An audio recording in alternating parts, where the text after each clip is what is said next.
Le pacte budgétaire est en train d'être ratifié, est en passe d'être ratifié par la France. Le Sénat doit se prononcer sur cette loi organique qui a été largement votée hier par les députés. Alors voilà, la question est-ce que l'Europe fait un pas en avant finalement avec ce pacte budgétaire? Oui, bien sûr, évidemment. Si la France rejette ce pacte budgétaire, rejette la règle d'or, c'est c'en est fini de l'Europe. Vous pouvez enterrer tout de suite l'Europe qui explosera quoi qu'il arrive si la France n'est pas dans le jeu. Mais fondamentalement, la réponse est non. Ça ne fait pas avancer l'Europe, ou en tout cas, on ne pourra pas l'appliquer. On vote ce texte, mais en fait, on ne l'appliquera pas. Première raison, le déficit structurel limité à 0,5% du PIB.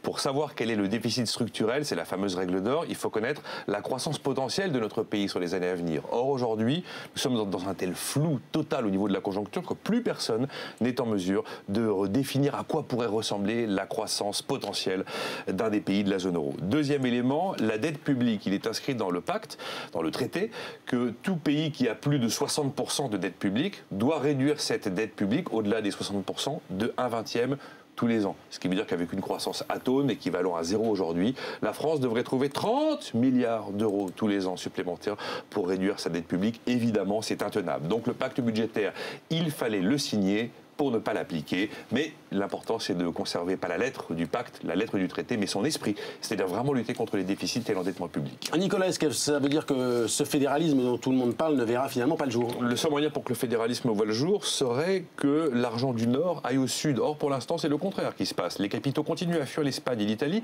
pour aller vers le Nord.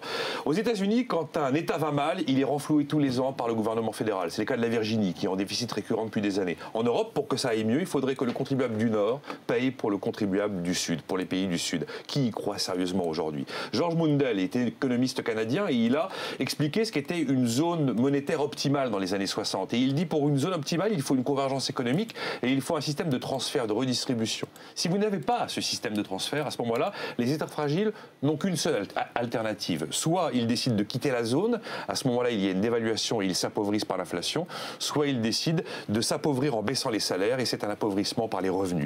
La zone euro, le sauvetage de la zone euro, nous dit le FMI, a coûté 1100 milliards d'euros déjà. Pourtant, rien n'a fondamentalement changé et ça fait quand même beaucoup d'argent, donc ça ne pourra pas durer. Moi, j'ai une conviction, c'est que si l'euro un jour est amené à trépasser, ça ne viendra pas de la sortie de la Grèce, mais ça viendra de la sortie d'un pays du Nord, justement.